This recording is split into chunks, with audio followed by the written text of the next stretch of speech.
তিনটা জায়গায় বিসমিল্লাহ না পড়লে বিপদ আছে প্রিয় ভাইয়েরা। তিনটা জায়গা এমন আছে যেখানে অবশ্যই আপনাকে বিসমিল্লাহ পড়তেই হবে। অনেক সময় আমরা না বুঝে যখন এই কাজগুলো করি, বিসমিল্লাহ ছাড়া ওই তিনটা কাজ যখন করি, আমরা নানান প্রবলেমের মধ্যে পড়ে যাই। এই জন্য মনে রাখবেন, বিসমিল্লাহর অসাধারণ পাওয়ার আছে। আল্লাহ তাআলা এটার মধ্যে অনেক শক্তি দিয়ে রেখেছে।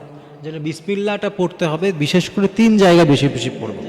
এর মধ্যে এক নম্বরে, যখন আমরা টয়লেটে যাই, আমাদের অনেকে আছে না, বাথরুমে যখন যায় তখন বিসমিল্লাহ পড়ে তারপরে ঢুকবো। কারণ হাদিসের মধ্যে নবী সাল্লাল্লাহু আলাইহি ওয়াসাল্লাম বলেছেন যে তোমরা বিসমিল্লাহ পড়বে। কারণ কি জানেন? এই টয়লেট, এই নাপাক জায়গাগুলোতে দুষ্টু জিনদের সব থেকে বেশি আনাগোনা থাকে।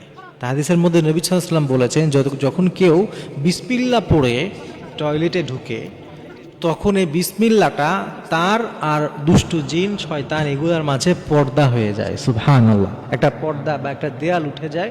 দুষ্টু জিন শয়তান এগুলো আর ওই বান্দাকে কোনো ক্ষতি করতে পারে না।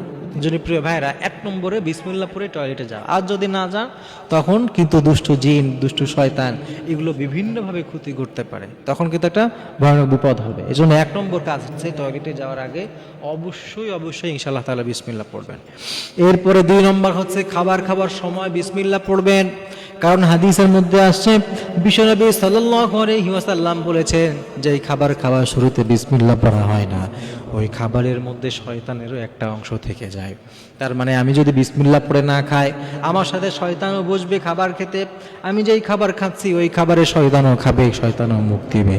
এই জন্য নবী সাল্লাল্লাহু আলাইহি ওয়াসাল্লাম হাদিসের মধ্যে বলেছেন, খাবার খাওয়ার শুরুতেই যেন তোমরা বিসমিল্লাহটা পড়ে নাও। তাহলে দুই নম্বরে যেটা পেলাম, বিশেষ একটা জায়গা, যে খাবার খাওয়ার শুরুতে অবশ্যই আমরা বিসমিল্লাহটা পড়বো। এটা একদম সহজ আমল না? বিসমিল্লাহ পড়ে খাবার খেতে আর কি প্রবলেম? কিন্তু এটা যদি করতে পারি, কত বড় আমাদের জন্য একটা অসাধারণ বিষয় হবে। আর যদি না খাই, শয়তানও আমাদের ওই খাবারে ভাগ বসাবে, যেটা আমাদের জন্য অনেক ক্ষতিকর।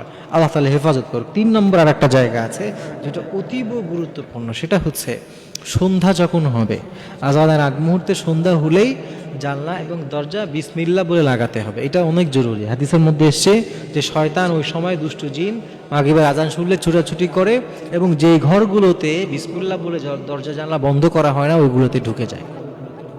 আপনি এমনি দরজা জানলা বন্ধ করলে হবে না, বিসমিল্লাহ পড়েই বন্ধ করতে হবে। তখনই এই বিসমিল্লাহটা এমন একটা শক্তি দিবে, যা ওই ঘরের মধ্যে দুষ্ট জিন এবং শয়তান ঢোকা থেকে আল্লাহ তাআলা হেফাজত করবেন। এই জন্য এই তিনটা জায়গায় অবশ্যই চেষ্টা করবেন বিসমিল্লাহ পড়তে। অনেক সময় দেখবেন ছোট ছোট বাচ্চারা, বাসায় বিভিন্ন ফ্যামিলির অনেকেই নানান প্রবলেমে পড়ে যায়। এটা এই সমস্ত কারণেই কিন্তু হয়। অনেক সময় তো আমরা বুঝি না, ছোট ছোট বিষয়গুলো আমাদের জীবনে অনেক বড় কিছু ঘটে দিতে পারে। এই জন্য এই তিনটা জায়গায় অবশ্যই আমরা ইনশাআল্লাহ খেয়াল করব।